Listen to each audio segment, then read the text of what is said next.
Hey everybody, Nick here, and today we're going to do some disassembly and maintenance on this little guy right here. This is the Benchmade Knives Mini 940, and or what's the actual number they're calling this thing?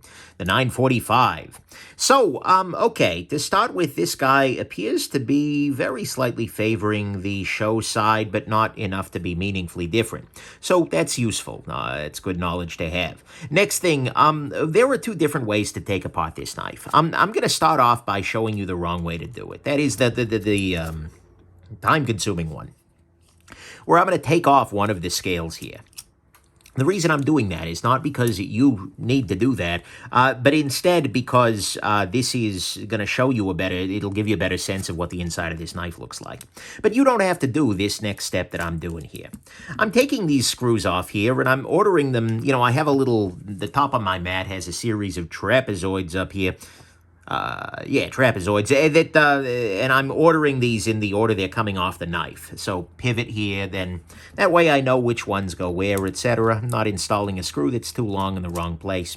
But you don't have to take off this scale at all. In fact, I'll show you at the end of this process exactly how you should take apart your knife in 99% of cases, but for the moment, this will be useful for you to see the construction here, which I think is an important and interesting part of the process here. Okay, so when I take off the scale, what we see here is the construction is not so different from your general 940, right? You have this little liner area here, which is completely fine. You have the Omega springs, which don't appear to be modified in any meaningful way from the conventional world of Omega springs. These two screws go into liners. This one goes into the back spacer. Okay. No problem, right? And then we see, actually, there's a two-tone G10 that's used here, which is kind of attractive. But yeah, so that's what the inside of the knife looks like. Again, you don't need to do that at all. There is no reason for you to do that unless you are, for instance, swapping out the scales, or if for some crazy reason, your knife gets so grody that there's stuff inside the liners. You just don't need to do that. And the reason that it's a kind of a pain in the neck is that taking apart those liners, you need to get everything back in parallel. And it's so much easier to do that when the knife is partly assembled, right? And getting the Omega springs. I've done full takedowns of Omega spring style knives before. Which was it? I think I did one of the Benchmade Griptilian. And by the way, it's worth noting here that you're going to feel like these screws are too long, and that's because they are.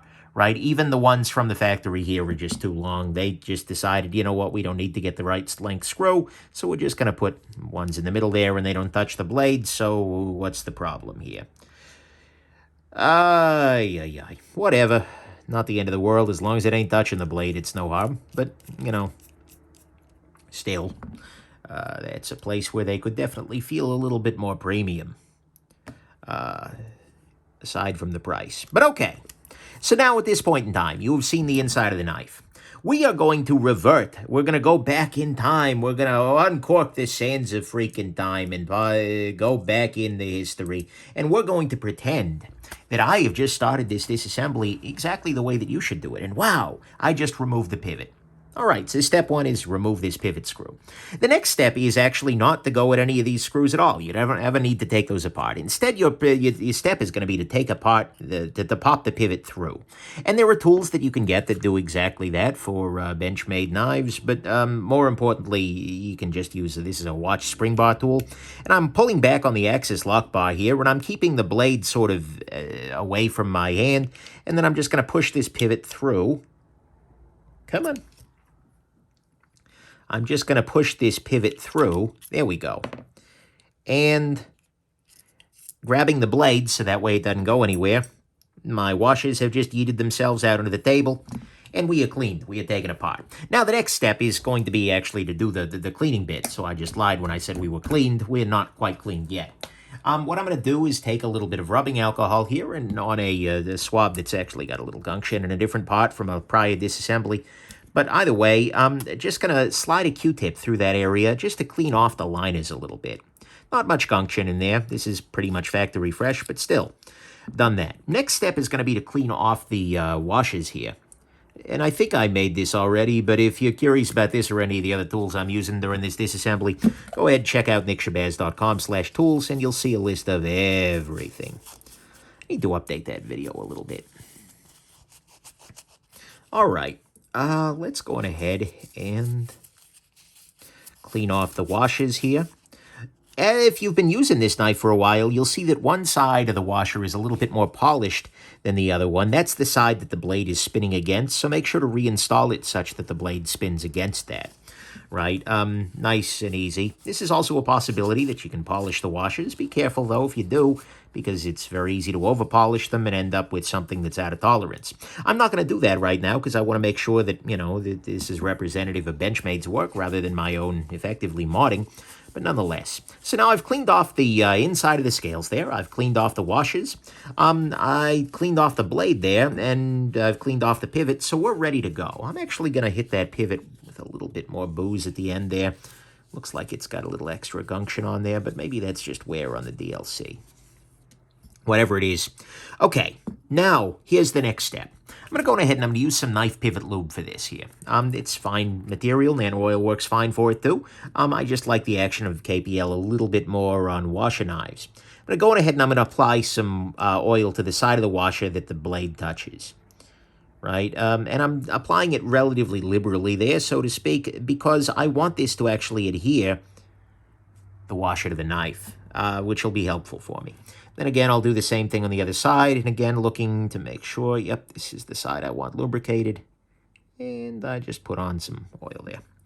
Okay, now what I have is a packet, so to speak. I have these two things here together. Next step is going to be to figure out which side the pivot goes in through. That goes in through that side. And actually, before I go any further, I'm going to go ahead and put a little lubrication onto the pivot itself, just because that'll make it a little easier to slide everything home. Okay, now, next step is to take this little packet, including the washers and the blade, and slip it in between the handles. My goal is to get everything sort of in position and slide it right on through. Okay, not quite. I'm going to pull back on the axis lock here. The axis lock bar is going to, by necessity, end up touching things as I do this. Okay, good. We are in position. I'm going to take this spring bar tool, just going to slip it on in the middle there. Right? This is going to prevent things from coming out. Damn, I'm good. I'm going to go on ahead and do that, except this time I'm not going to let it fall off onto the desk. This is going to prevent my washers from slipping out and allow me to confirm that my washers as well as my pivot are in the right position, right? There are dedicated tools that allow you to do something like this, and in fact, this would probably work a little bit better. And in fact, I can show you how that works. These tools are not super straightforward to come by. Is this the right size? It is not. Okay, never mind then. But either way, this exists for other models, at least, to do this, but I'll go ahead and I'll use this guy. Now what I'm going to do is put the pivot onto there, and now, oh, this pivot is D-shaped, so it looks to me, yeah, the flat side goes up, so I'll go on ahead and make sure that it's oriented in that way.